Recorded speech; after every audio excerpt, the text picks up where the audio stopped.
నమస్తే. శరన్నవరాత్రుల ప్రత్యేక చర్చా కార్యక్రమానికి స్వాగతం.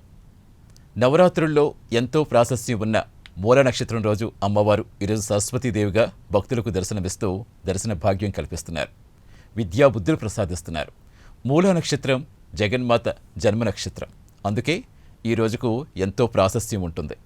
భక్తులంతా చాలా ప్రాముఖ్యత కలిగిన రోజుగా భావిస్తారు. సరస్వతీదేవిని దర్శించుకుని పూజలు చేస్తే విద్యాబుద్ధులు చక్కని తెలివితేటలు ప్రసాదిస్తుందని భక్తుల విశ్వాసం. మూల నక్షత్రం అమ్మవారి జన్మ నక్షత్రం. మహాకాళి, మహాలక్ష్మి, మహాసరస్వతిగా శక్తి స్వరూపాలతో దుష్ట సంహారం చేసిన శ్రీ దుర్గాదేవికి శరన్నవరాత్రి ఉత్సవాల్లో మూల నక్షత్రం రోజున వాగ్దేవతామూర్తి అయిన సరస్వతి అవతారంలో అలంకరిస్తారు. మూలా నక్షత్రం నుంచి విజయదశమి వరకు విశేష పుణ్యదినాలుగా భావించి భక్తులు భారీ ఎత్తున దుర్గమ్మ దర్శనానికి తరలి వెళతారు. భక్తజనుల అజ్ఞానాన్ని పారద్రోలి జ్ఞానజ్యోతి వెలిగించే జ్ఞానప్రదాయిని శ్రీ సరస్వతీదేవి. శ్రీ సరస్వతీదేవి దర్శనం అఖిల విద్యాభ్యుదయ ప్రదాయకం. ఇక ఈ అలంకరణకు సంబంధించి, అవతరణకు సంబంధించి పూర్తి విశ్లేషణ అందించేందుకు మనతో పాటు జాయిన్ అవుతున్నారు జగద్గురు శ్రీ డాక్టర్ శ్రీకాంతేంద్ర స్వామి గారు, గాయత్రి పీఠం పీఠాధిపతులు. నమస్తే స్వామి గారు. శుభాశీర్వచనం అండి. నమస్తే అండి. స్వామి, చెప్పుకున్నాం మనం అమ్మవారి జన్మ నక్షత్రం మూలా నక్షత్రం. అసలు ఏంటి సరస్వతీదేవి అలంకరణకు ప్రాశస్త్యం ఏంటంటారు? మనకి త్రిమూర్తులు, తర్వాత త్రిమూర్తులు మరియు త్రిశక్తులు అని చెప్పేసి మనకు పౌరాణిక ఇతిహాసాల ప్రకారం మనమంతా కొలుస్తూ ఉంటాం. బ్రహ్మ విష్ణు మహేశ్వరులు, వారు పత్నులుగా మనం దుర్గాదేవిని అంటే పార్వతీ అమ్మవారిని, తర్వాత లక్ష్మీదేవిని, సరస్వతీదేవిని, ముగ్గురిని మనము కొలిచేటటువంటి సాంప్రదాయము మనకు పూర్వకాలం నుంచి వస్తూ ఉంది. ఇక్కడ విశేషించి మనం ఈ దసరా నవరాత్రులు మనం చక్కగా శక్తి ఆరాధనకు ప్రతీకగా జరుపుకుంటూ ఉంటాం. దాంట్లో ఈ మొదటి 3 రోజులు ఏవైతే ఉంటాయో అవి అమ్మవారికి, పార్వతీ అమ్మవారికి ప్రత్యేకంగా, రెండవ 3 రోజులు మనము లక్ష్మీదేవికి ప్రత్యేకంగా, చివరి 3 రోజులు సరస్వతి అమ్మవారికి ప్రత్యేకంగా మనం జరుపుకునేటటువంటి ఆనవాయితీ మనకు పూర్వకాలం నుంచి వస్తూ ఉంది. దీంతో పాటు మనము మూలా నక్షత్రం రోజున సరస్వతీదేవిని ఆరాధించడానికి ప్రత్యేకమైన విశేషం ఏమైనా ఉందా అంటే ఖచ్చితంగా ఉంది అని చెప్పాలి. మనకు చదువుల దేవత, విద్యా ప్రదాయినిగా మనం పూజ చేసేటటువంటి సరస్వతి అమ్మవారు పుట్టినటువంటి నక్షత్రమే మూలా నక్షత్రం అన్నమాట.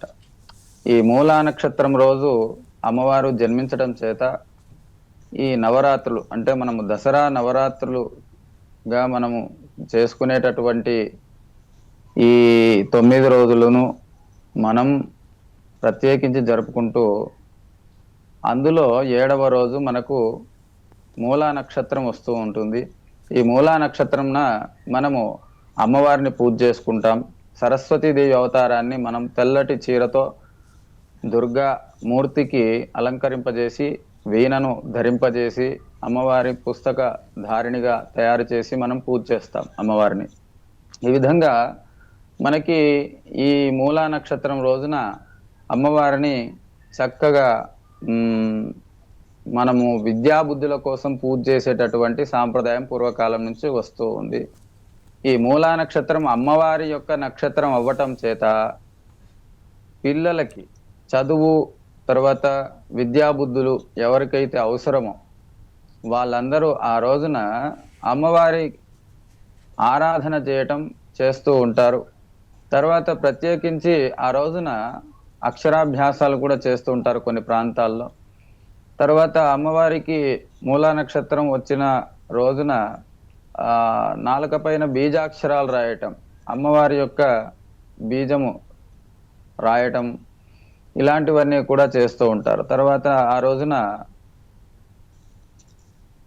ఆ దానం చేసినట్టయితే, అంటే విద్యాదానం ప్రత్యేకించి చేసినట్టయితే మనకు విద్యలన్నీ కూడా సమకూరుతాయి అనేటటువంటి విశ్వాసం మన సనాతన హైందవ ధర్మంలో ఉంది. అంటే ప్రత్యేకించి అదాన దోషేన భవేద్దరిద్ర, పూర్వజన్మలో మనం దానం చేయనందువల్ల ఈ జన్మలో మనం అది కోల్పోతామట. కాబట్టి పూర్వజన్మలో విద్యా దోషాలు ఏవైనా పిల్లలకి సంక్రమిస్తే, అంటే మందబుద్ధులు, అంటే చదివినా గుర్తుండకపోవటం, చదివిన తర్వాత దాన్ని భ్రమపడటం, అది ఇదేనా కాదా అనేటటువంటి ఒక భ్రమ, ఇట్లాంటివన్నీ కూడా వస్తూ ఉంటాయి పిల్లల్లో సహజం. కొందరు ఎంత చదివినా కూడా వెనకబడిపోతూ ఉంటారు. ఉమ్, ఇట్లాంటి సమస్యలన్నీ కూడా మన బాలల్లో, చిన్నపిల్లల్లో కనిపిస్తూ ఉంటాయి. వాళ్ళందరికీ ఆ దోషాలన్నీ పోవాలి అంటే ఈ మూలా నక్షత్రం రోజున పుస్తక దానం చేయిస్తే చాలా మంచిది అనేటటువంటిది ఆర్యోక్తి. అంటే ఎలా శిష్యుల స్వామి? ఉవాచ. అంటే ఈ దానం గురించి కొంచెం విపులంగా చెప్తారా? చెప్తానండి. ఈ రోజున మూలా నక్షత్రం రోజున ఎవరి పిల్లలకైతే విద్యా బుద్ధులు సరిగా రావటం లేదు, అంటే విద్య అవ్వటం లేదు, అంటే కాన్సన్ట్రేషన్ దాని మీద ఉండటం లేదు, శ్రద్ధ, అంటే పిల్లలు పుస్తకం పట్టకుండా ఆడుకుంటూ ఉంటారు. ఈ మధ్య కాలంలో మనం చూసినట్టయితే సెల్ ఫోను విరివిగా వాడుతూ ఉన్నారు. ఉమ్, ఈ సెల్ ఫోన్ కు బాగా అలవాటు అయిపోయి పిల్లలు ఈ విద్య మీద శ్రద్ధ తక్కువైపోతుంది. పుస్తకం పట్టగానే పిల్లలకి నిద్ర రావటం, లేదంటే ఎవరైనా మిగతా వేరే పిల్లలు వచ్చి విద్యను చెడగొట్టడం, లేదా తల్లిదండ్రుల ద్వారానో లేదా టీవీ ద్వారానో ఏదో ఒక రూపకంలో ఆటంకం వచ్చేసి ఆ విద్య చెడిపోతూ ఉంటుంది. అట్లా విద్య చెడిపోవటం అనేటువంటిది, దాని మీద శ్రద్ధ కలగకుండా ఉండే పాపకరం ఏదైతే ఉందో అది పోవటం కోసం ఈ రోజున మనము పుస్తక దానం అనేటువంటిది చేయాలండి. తర్వాత ఆ ఈ విధంగానే కాకుండా రెండో ఆటంకం వచ్చేసి ఏంటంటే, కష్టపడి చదువుతారు విద్యార్థులు, అంటే పిల్లలు చదవాలని అందరికీ ఉంటుంది, ఎవరు చదవద్దు అని ఎవరికి ఉండదు. నేను మంచి ఉన్నత విద్యను పొందాలనేటటువంటి కాంక్ష ప్రతి ఒక్కరి లోపల ఉంటుంది. ఉమ్, కానీ ఆ విద్య చదవడానికి వెళ్ళినప్పుడు, అంటే ప్రారంభించినప్పుడు వాళ్ళకి ఆటంకాలు మొదలవుతా ఉంటాయి. అవును. అంటే నిద్ర రావటం, లేదంటే ఏదో ఒక మిత్రుడు వాళ్ళ వీళ్ళు రావటం, ఏదైనా మంచి టీవీలో సినిమా పాట వినిపించడం, అట్లా మనసంతా వక్ర మార్గంలోకి వెళ్ళిపోతుంది. ఈ విధంగా విద్యాటంకాలు వస్తాయి. తర్వాత ఇంకొక కారణం ఏమిటంటే, చదివి బలవంతంగా మనం ఏదో చదివిన తర్వాత అది గుర్తుండకపోవటం, దాన్ని పదే పదే పదే పదే చదవటం, ఇట్లాంటివన్నీ కూడా దోషాలు. తర్వాత చదివినటువంటిది గుర్తు పెట్టుకుని కొద్ది రోజులు మర్చిపోతూ ఉంటారు, ఇది ఒక దోషము. తర్వాత కొద్ది రోజులు గుర్తుండి పరీక్షలు వచ్చి పరీక్షల్లోకి మనం వెళ్ళి పరీక్ష రాసే సమయానికి అక్కడ ప్రశ్న వేసిన దానికి మనం సమాధానం రాయాల్సినటువంటి విషయంలో భ్రమపడుతూ ఉంటారు. ఈ క్వశ్చన్కి ఇదేనా ఆన్సరు అనేటటువంటిది అక్కడికి వెళ్ళిన తర్వాత కొంత భ్రమ అనేటటువంటిది పిల్లల్లో మొదలవుతూ ఉంటుంది. అలాంటి వాళ్ళకి భయం, పరీక్షలను చూడగానే భయం పిల్లలకి, క్వశ్చన్ పేపర్ చూడగానే చల్లగా చెమటలు పట్టిపోతా ఉంటాయి, చేతులన్నీ చెమటలు పట్టిపోతా ఉంటాయి, కొందరిలో వణుకుడు ప్రారంభమవుతుంటాయి. ఇవన్నీ కూడా విద్యా దోషాలండి. ఇవన్నీ కూడా పూర్వజన్మ కర్మార్జితమే. మన సనాతన హైందవ భారతీయ కర్మ సిద్ధాంతంలో ఇవన్నీ కూడా ఒక దోషాలే, విద్యా దోషాలే ఇవన్నీ కూడా. దోష నివారణకు ఈ రోజున పుస్తక దానం చేసుకుంటే విద్యా దోషాలన్నీ కూడా పోవాలి అంటే మనము ఈ మూలా నక్షత్రం వచ్చిన రోజున శరన్నవరాత్రులు, ఈ శరదృతువులో ప్రారంభమయ్యేటటువంటి మొదటి నవరాత్రుల్ని మనం శరన్నవరాత్రులు అంటాం. అందులో 7వ రోజున మూలా నక్షత్రం వస్తుంది. ఈ మూలా నక్షత్రం సాక్షాత్తు బ్రహ్మపత్ని అయినటువంటి సరస్వతి, చదువుల రాణి అమ్మవారి యొక్క జన్మ నక్షత్రం కాబట్టి ఆ రోజున మనము ఈ మూలా నక్షత్రం రోజున ఈ పుస్తక దానం మనం చేస్తే, పెన్సిళ్ళు కావచ్చు, పెన్నులు కావచ్చు, ఎక్కాల పుస్తకాలు కావచ్చు, తర్వాత టెక్స్ట్ బుక్స్ కావచ్చు, చదువుకునేటటువంటి టెక్స్ట్ బుక్స్ కావచ్చు, ఇవేవైనా సరే మనము దానం చేస్తే వాళ్ళకి ఈ విద్యా దోషాలు అనేటటువంటిది పోతాయి అన్నమాట. అలాగే స్వామి, ఎస్, విద్యా దోషాలు ఆ విధంగా పోతాయి. అలాగే ఇప్పుడు మనకి ఈవేళ మీరు చెప్పినట్టుగా వీణ, జపమాల, గ్రంథం ఇవన్నీ అలంకరణగా చేస్తాం, అవి మన జీవితంలో ఎలా ఉపయోగపడతాయి అంటారు? అవునండి. ముఖ్యంగా సాహిత్యము, మనము చదువు అంటే బీటెక్, ఎంటెక్ ఏదో మనం ఇప్పుడు ఉండే లౌకిక జీవనానికి ఉపయోగపడేటటువంటి విద్యలే మనం విద్యలు అనుకుంటున్నాం. కానీ నిజానికి పూర్వకాలంలో ఆ విశ్వకర్మ వరప్రసాదంగా కొన్ని వేల కళలు సరస్వతీదేవికి ప్రసాదింపబడ్డాయి. అందులో 64 కళలు అమ్మవారి దగ్గర ఉండటం విశేషం. ఇందులో ముఖ్యంగా ఈ లలిత కళలు అంటే సంగీతము, చిత్రలేఖనము, ఇలాంటివన్నీ కూడా మనము ఏవైతే పిల్లలకు ఈ కళలు ఉంటాయో ఆ కళలన్నీ కూడా అవన్నీ మనం ప్రోత్సహించాలి. అవన్నీ కూడా కళలు, అవి కూడా విద్యనే. ఈ రోజున మనం లౌకిక విద్యలో పడిపోయి, అంటే మనం కంప్యూటర్ సైన్స్ ఇట్లాంటివన్నీ కూడా చదువుతూ, అసలు ఈ సంగీతం అనేటువంటిది ఒక విద్య కాదు, ఒక కవిత్వం అనేటువంటిది ఒక విద్య కాదు, ఒక తపస్సు అనేటువంటిది ఒక విద్య కాదు, ఇలాంటివన్నీ కూడా మనం అట్లా మైండ్ లో ఫిక్స్ అయిపోయినాం.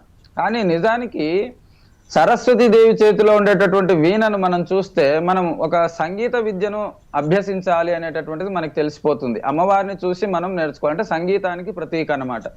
ఒక గాత్రమే కావచ్చు, వయలినే కావచ్చు, మృదంగమే కావచ్చు, తబలానే కావచ్చు, డోలకే కావచ్చు, ఇట్లా ఎలాంటి రకరకాలైనటువంటి విద్యలన్నీ కూడా, సంగీత విద్యలన్నీ కూడా మనో ఆహ్లాదాన్ని కలిగించేటటువంటి విద్యలు. ఇవన్నీ కూడా చదువులే. పూర్వకాలంలో సంగీత సాహిత్యాదులు ఇవన్నీ కూడా ప్రాచుర్యంలో ఉండేవి. ఇప్పుడు కాలంలో ఏమైపోయినాయంటే ఈ లౌకిక విద్యల్లో ఎంతసేపు టెక్నాలజీ వైపే మనము మొగ్గు చూపుతున్నాం తప్ప, ఈ సాహిత్యపరమైనటువంటి, అంటే సంగీతపరమైనటువంటి విద్యలు, లలిత కళలు, అంటే చిత్రలేఖనము, తర్వాత కలర్ పెయింటింగ్, ఇట్లాంటివన్నీ కూడా మన వాళ్ళ లోపల తగ్గిపోతూ ఉన్నాయి. అసలు అవి చేయకూడని పనులేమో, వాటి మీద పిల్లల్లో ఇంట్రెస్ట్ ఉన్నా కూడా అవి చేయలేనటువంటి పరిస్థితుల్లో ఉన్నారనమాట. అంటే తల్లిదండ్రులు ప్రోత్సహించటం లేదు. కాబట్టి పిల్లల్లో ఆ కళలు అనేటువంటివి కూడా తగ్గిపోతా ఉన్నాయి. అవి మానసిక ఆహ్లాదాన్ని కలిగిస్తాయి, మనసును ఉత్తేజపరుస్తూ ఉంటాయి, మనస్సును మంచి పరిపక్వత చెందించే విధంగా ఆ విద్యలన్నీ కూడా ఉంటాయి. ఏకాగ్రత కూడా ప్రధాన కారణం అవుతాయి. మానసిక వికాసానికి ఇవన్నీ తోడ్పడుతూ ఉంటాయి. కానీ ఈ రోజున మన పిల్లలకి ఇవి మాత్రమే పరిమితం చేశాం. అందుకోసం సరస్వతి దేవి చేతిలో ఉండేటటువంటి వీణ ప్రతీక ఏమిటంటే, సంగీతం కూడా ఒక విద్యనే. ఆ విద్య ద్వారా మానసిక ఆహ్లాదాన్ని, మనో పరిపక్వతను, మనో వికాసత మనం పెంపొందించుకోవచ్చు అని తెలియజేస్తుంది. చదువు అంటే మిగతా చదువులు కూడా చదువులే. తర్వాత జపమాల అంటే ఆధ్యాత్మికత కూడా మనకు అవసరమని సరస్వతి దేవి మనకు చెప్పకనే చెప్తుంది. అవన్నీ ధరించి ఉంది అమ్మవారు అంటే ఇవన్నీ కూడా విద్యలే అనేటటువంటిది నిర్ధారణ అన్నమాట. కాబట్టి తపస్సు కూడా, జపమాల, అక్షమాల పట్టుకుంటుంది అమ్మవారు. కాబట్టి ఆ అక్షమాల పట్టుకోవటంలో ఆంతర్యం ఏమిటి అంటే, మన మనో ధైర్యాన్ని, మన మనో బలాన్ని మనం పెంచుకోవడం కోసం తపస్సు అనేటువంటిది ఉంటుంది. జపం, ఒకే మంత్రాన్ని మనం మనసులో పదే పదే జపించడం ద్వారా అది మానసిక శక్తి పెరగడానికి ఉపయోగపడుతుంది. మనోబలం. మననాత్రాయతే ఇది మంత్రః, మంత్రము మనస్సులో జపం చేయటం ద్వారా మనల్ని రక్షిస్తుంది అని దాని యొక్క అర్థం. కాబట్టి మననాత్రాయతే ఇది మంత్రః అని అంటే మననము చేయటం ద్వారా రక్షిస్తుంది అని. అట్లా సరస్వతీదేవి చేతిలో ఉండేటటువంటి అక్షమాల మనకు మనోబలాన్ని పెంచుతుంది, మనల్ని మనం రక్షించుకోవడానికి ఉపయోగపడుతుంది అని చెప్పేసి మనకు అమ్మవారి చేతిలో ఉండేటువంటి అక్షమాల చూపిస్తుంది. అట్లా సాహిత్యం, వీణ, సంగీతము ఇట్లాంటివన్నీ కూడా అమ్మవారి సకల కళలకు ఆవాసంగా అమ్మ అలంకారం మనకి సకల కళలకు అమ్మవారు ఆవాసము, నిలయము. కాబట్టి ఆ అమ్మవారిని చూసి ఇవన్నీ కూడా విద్యలే అని మనం గుర్తించడానికి, తెలుసుకోవడానికి అమ్మవారు అవన్నీ ధరించి, మీరందరూ ఇవన్నీ నేర్చుకోండి, నన్ను ఉపాసించి మీరు ఇవన్నీ పొందండి అని చెప్పడానికి అమ్మవారు దర్శనం ఇచ్చేటటువంటి రోజు ఈ మూలా నక్షత్రం రోజున సరస్వతి అమ్మవారి రోజుగా మనం గుర్తించవచ్చండి. అలాగే స్వామి, మనం చూసుకుంటే సరస్వతి శుద్ధ జ్ఞాన స్వరూపిణిగా కూడా భావిస్తారు. ఎందుకంటారు? శుద్ధ జ్ఞాన స్వరూపిణి అంటే విషయం ఏమిటి అంటే, జ్ఞానము మనకు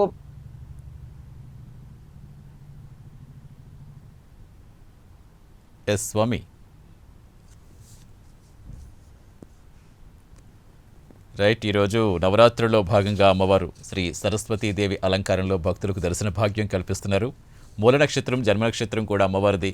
అలాగే సరస్వతీదేవి అంటే సకల విద్యలకు ఆమె వీణ పట్టుకున్న, జపమాల పట్టుకున్న, గ్రంథం పట్టుకున్న అవన్నీ కూడా విద్యలే అని మనకి బోధించే సాక్షాత్కారిణి. కాబట్టి శుద్ధ జ్ఞాన స్వరూపిణిగా అమ్మను కొలుస్తుంటారు. స్వామి చెప్పండి. మనకు ముఖ్యంగా అమ్మవారి యొక్క స్వరూపంలో మనము గుర్తించేటటువంటిది శుద్ధ జ్ఞాన. స్వామి మీరు ఒకసారి కెమెరా ఆఫ్ అయినట్టుంది, ఒకసారి ఆన్ చేయండి. చేస్తున్నా.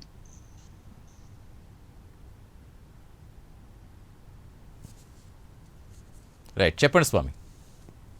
శుద్ధ జ్ఞాన స్వరూపినిగా మనము అమ్మవారిని కొలుస్తూ ఉంటాం. ఎందుకు శుద్ధ జ్ఞాన స్వరూపం అంటే ఏమిటి అంటే, కేవలం మనము అనుకునేటటువంటి జ్ఞానమే జ్ఞానము అని మనం గుర్తించినాం. ఇప్పుడు బీటెక్లు, ఎంటెక్లు ఇవన్నీ కూడా మనము చదివిస్తున్నాం మన పిల్లల్ని. అవన్నీ కూడా లౌకిక ఉపాధి కోసం మాత్రమే మనకు ఉపయోగపడేటటువంటి గ్రంథాలండి విద్యలు ఇవన్నీ కూడా. శుద్ధ జ్ఞానం అంటే ఏంటంటే పరమాత్మకు సంబంధించినటువంటి జ్ఞానం, అంటే పరమాత్మను మనం పొందడానికి ఉపయోగపడేటటువంటి జ్ఞానం ఏదైతే ఉంటుందో దాన్ని మనము శుద్ధ జ్ఞానము అంటాం. ఆ శుద్ధ జ్ఞాన స్వరూపిణి అమ్మవారు మనకి మోక్ష సాయుధ్యాన్ని అంటే సకల చెప్పండి జ్ఞాన స్వరూపిస్తుంది శుద్ధ. అలాగే వేదమాతగా కూడా అమ్మకు ప్రత్యేక స్థానం ఉంటుంది. అవునండి, అవునండి. వేద సంబంధమైనటువంటి విద్యలు, శిక్ష, వ్యాకరణ, ఛందో, నిరుక్త, జ్యోతిష కల్పములు, అన్నిటికీ కూడా అధిష్టాత్రిగా మనం కొలుస్తా ఉంటాం సరస్వతి అమ్మవారిని. విశేషించి ఇక్కడ అమ్మవారు వేదమాత అని చెప్పేసి, అంటే వేదం ఉచ్చరించేటప్పుడు ఓం ఐం సరస్వత్యై నమః అని చెప్పేసి మనం కొలుస్తూ ఉంటాం. అంటే అమ్మవారు విద్యా అధిదేవతగా, మనకు ఎడ్యుకేషనల్ డిపార్ట్మెంట్ గా మనం ఇప్పుడు ఒక మంత్రిని నియమించుకుంటాం, అట్లాగే దేవతల్లో కూడా సరస్వతి ఎడ్యుకేషన్ మినిస్టర్ గా మనము గుర్తిస్తా ఉంటారనమాట వాళ్ళ డిపార్ట్మెంట్ లో, దేవతా డిపార్ట్మెంట్ లో. అట్లాగా ఇక్కడ మనకి అమ్మవారు వేదమాత, వేదాలు పూర్వ జ్ఞాన స్వరూపాలు, శుద్ధ జ్ఞాన స్వరూపాలు, భగవంతుడికి సంబంధించి తర్వాత మానవీయ జీవనానికి సంబంధించి ఉద్బోధకాలుగా ఉండేటటువంటి జ్ఞాన సాధకాలు ఈ యొక్క వేదాలు అన్నమాట. వీటిని మనము పొందటానికి అమ్మవారిని ఉపాసించాల్సినటువంటి అవసరం ఉన్నది. కాబట్టి ఎవరికి చదువు రాకపోయినా, పిల్లలకి ఎవరికి ఎలాంటి దోషాలున్నా మనం సరస్వతి అమ్మవారిని మనం ఉపాసించినట్టయితే మనకు అమ్మవారు మనకి శుద్ధ జ్ఞానాన్ని మనకు ప్రసాదిస్తుంది. కాబట్టి సరస్వతి దేవిని మనము పూజించాల్సిన అవసరం చాలా ఉందండి. అవునవును, ఖచ్చితంగా. ఇప్పుడు అలాగే మన వాక్కు, మనస్సు, బుద్ధి మీద కూడా ఆ అమ్మకి అధికారం ఉంటుందంటారా? అవునండి, వాక్ అధికారిణి ఆమె, వాగధీశ్వరి అని ఆమెకు పేరు అమ్మవారికి.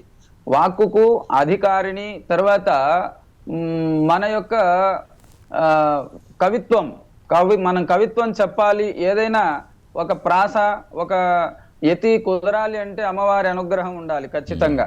ఒక తెలుగులో చాలా శ్రేష్టమైనటువంటి ఒక కార్యం ఉన్నదండి, ఒక అష్టావధానం అనేటటువంటి ఒక గొప్ప ప్రక్రియ ఉన్నది. ఆ ప్రక్రియ చేయాలి అంటే ఖచ్చితంగా అమ్మవారి యొక్క అనుగ్రహం ఉంటేనే అది సాధ్యం అవుతుంది, లేదు అంటే అది సాధ్యం కాదు. కాబట్టి ధీశక్తి, మన లోపల ఉండే జ్ఞాపక శక్తి అమ్మవారుగా మనం గుర్తిస్తాము. ఆ తర్వాత అక్కడ పృచ్ఛకులు అడిగినటువంటి ప్రశ్నకు కవి అవధాని స్ఫుటంగా సమాధానం చెప్పాలి అంటే ఆ చెప్పే పదం కూడా ఖచ్చితంగా స్పష్టంగా ఉండాలి, చాలా జట్టితి అంటే వెంబడే తను సమాధానం స్ఫురణకు వచ్చే విధంగా ఉండాలి, అంటే చాలా సమాధానం చెప్పగలగాలి.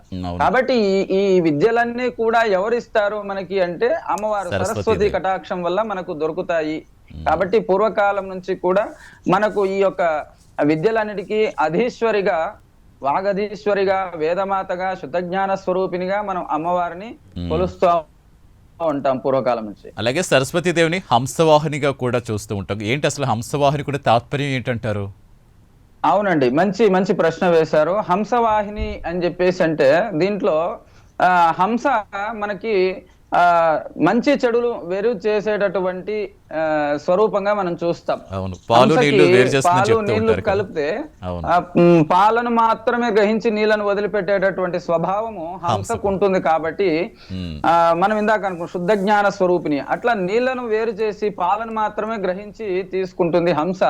కాబట్టి అమ్మవారి యొక్క గుర్తు ఏంటంటే, చిహ్నం ఏంటంటే చెడును వదిలిపెట్టి మంచిని మాత్రమే గ్రహించాలి అని చెప్పేసి ఆమె వాహనమే మంచిని గ్రహించే వాహనంగా హంసగా మనం చెప్పుకోవచ్చు.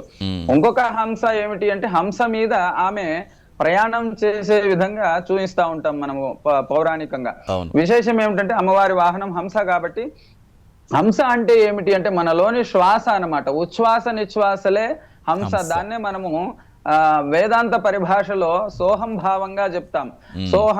సోహంను మనము మనం పలికితే అది హంస అవుతుంది అనమాట. హంసో.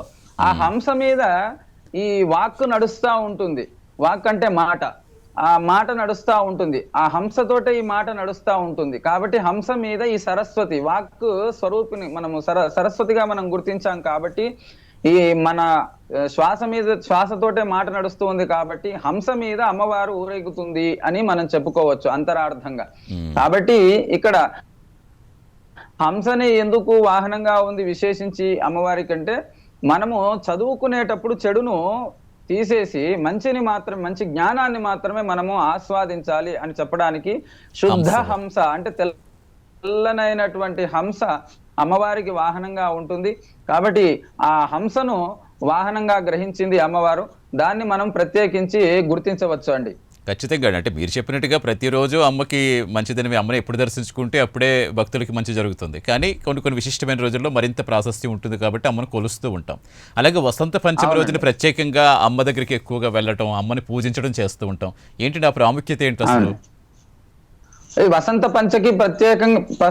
పంచమి ప్రత్యేకత ఏమిటి అంటే, వసంత పంచమి రోజు కూడా పూర్వ ప్రాశస్త్యం మనకు ఉంది. కాబట్టి ఆ రోజున కూడా మన వాళ్ళు ఈ అమ్మవారిని సరస్వతీ దేవిని పూజ చేస్తూ ఉంటారు. సరస్వతీ దేవిని వసంత పంచమి పూజ చేయటం ద్వారా మనకు విద్యాబుద్ధులు ఇవన్నీ కూడా మనకు ప్రసాదిస్తుంది అమ్మవారు.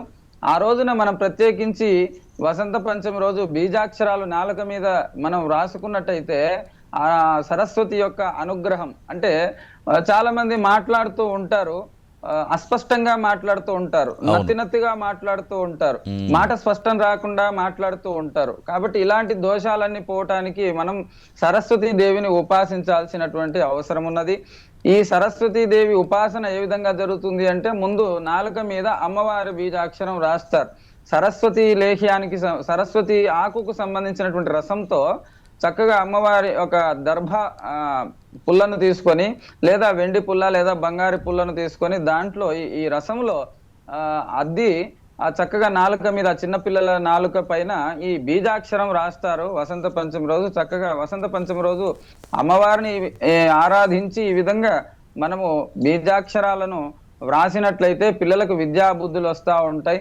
తర్వాత వసంత పంచమి రోజున మనం పుస్తకాలు అమ్మవారి దగ్గర పెట్టి సరస్వతి పూజ మనం చేసినట్టయితే చక్కగా మనకు ఈ విద్య అనేటటువంటిది అంటే విద్యా దోషాలు తొలగిపోయి విద్య వస్తూ ఉంటుంది.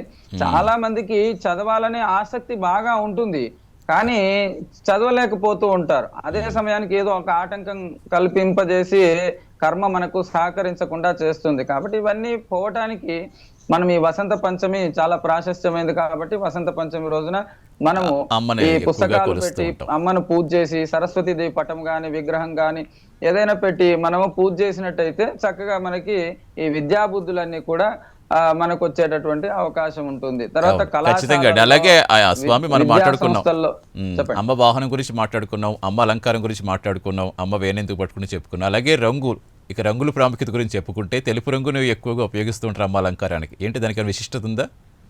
ఉందండి. తెలుపు రంగు మనము ఎక్కడైనా చూడండి, తెలుపుకు చాలా ప్రాధాన్యత ఉంది. సాత్విక లక్షణం, అమ్మవారు సాత్వికత ఉంది అని చెప్పడానికి మనము తెలుపు రంగును ఉపయోగిస్తూ ఉంటాం. అట్లాగే అమ్మవారు కూడా తెలుపు రంగునే బాగా ఇష్టపడుతూ ఉంటారు. కాబట్టి అమ్మవారికి మూలా నక్షత్రము రోజు అమ్మవారికి తెలుపు రంగు చీరను ధరింపజేస్తూ ఉంటారు. చక్కటి అంచు కలిగినటువంటి తెల్లని శుద్ధంగా ఉండేటటువంటి తెలుపు రంగు చీరను ధరింపజేస్తారు. కాబట్టి ఈ తెలుపు జ్ఞానానికి ప్రతీక. ఎందుకండి ఈ తెలుపు అంటే, మనము సాత్విక లక్షణాలు ఎప్పుడు వస్తాయి? సాత్విక ఆహారం తీసుకోవాలి, అప్పుడు సాత్విక లక్షణాలు వస్తాయి. మనకు సాత్విక లక్షణాలు రావటం ద్వారా మనకు గుణం వస్తుంది, అంటే మంచి దైవిక లక్షణాలు వస్తూ ఉంటాయి. దానికి ఈ తెలుపు మనకు జ్ఞానానికి ప్రతీక. కాబట్టి మనకు జ్ఞానము రావటం కోసం అమ్మవారిని తెల్లటి రంగు చీరతో మనము అలంకరిస్తాము. ఈ తెలుపు రంగుకు ప్రాధాన్యత ఇస్తామన్నమాట. కాబట్టి ఈ మూలా నక్షత్రం రోజున తెలుపు రంగు అనేటటువంటిది మనం ఏది రాయాలన్నా ఒక తెల్ల పేపర్ తీసుకుంటాం. ఎందుకు నల్లటి పేపర్ మీద రాయొద్దా అంటే రాయవచ్చు, కానీ తెలుపు రంగుకు ఉండేటటువంటి ప్రాధాన్యత ఏమిటి అంటే దాంట్లో శుద్ధంగా కనిపిస్తా ఉంది. శుద్ధము అనే దానికి అర్థం ఏమిటంటే తెలుపు, ప్యూరిటీ అంటాం మనం ఇంగ్లీష్ లో. కాబట్టి ఆ శుద్ధతత్వం అనేటటువంటిది తెలుపు రంగులో ఉంటుంది. కాబట్టి తెలుపు వర్ణం, కాబట్టి శ్వేతవర్ణం. కాబట్టి ఆ అమ్మవారు హంసను తెలుపే ఎంచుకున్నారు. తర్వాత వస్త్రాలు తెలిపే ఉంటాయి. కాబట్టి ఈ తెలుపు పుస్తక పత్రాలు కూడా తెలుపే. కాబట్టి స్వచ్ఛమైన ప్రతిదీ మనస్సుతో కూడా వెళ్ళాలనేది కూడా ఒక సంకేతంగా చూసుకోవచ్చు ఇంకా స్వచ్ఛం. అవునండి. అవును. శుద్ధమైన అలాగే స్వామి ఇంకా మనస్సుకు కూడా సంకేతం. అమ్మవారి గురించి ఎంత మాట్లాడుకున్నా మనకు సమయం సరిపోదు. ఇక మనం చెప్పుకుంటే అవునండి. మనకి చిన్నప్పటి నుంచి మనకి చెప్పింది సరస్వతి నమస్తుభ్యం వరదే కామరూపిణి విద్యారంభం కరిష్యామి అంటూ మనకి చిన్నప్పటి నుంచి మనం నేర్చుకున్నది. అవునండి. అవునండి. అంటే ఇప్పుడు అందరికీ పిల్లలందరికీ కూడా ఆ అమ్మ ఆశీస్సులు కలగాలంటే ఏ మంత్రం పిల్లలు ఉపదేశిస్తే మంచిగా ఉంటుందంటారు, వాళ్ళకి విద్యాబుద్ధులు చక్కగా వస్తాయంటారు? చక్కగా ముందు మనము పిల్లలకి ట్వింకిల్ ట్వింకిల్ లిటిల్ స్టార్ అప్పబోల్దే వాటితో ఇట్లాంటివి కాదు మనం నేర్పాల్సింది. మన పిల్లలకి మనము సరస్వతి నమస్తుభ్యం వరదే కామరూపిణి అని మనము పిల్లలకి ఎప్పుడైతే నేర్పగలుగుతామో అప్పుడు ఆ సరస్వతి అమ్మవారి యొక్క కటాక్షం మన పిల్లల మీద ఉంటుంది.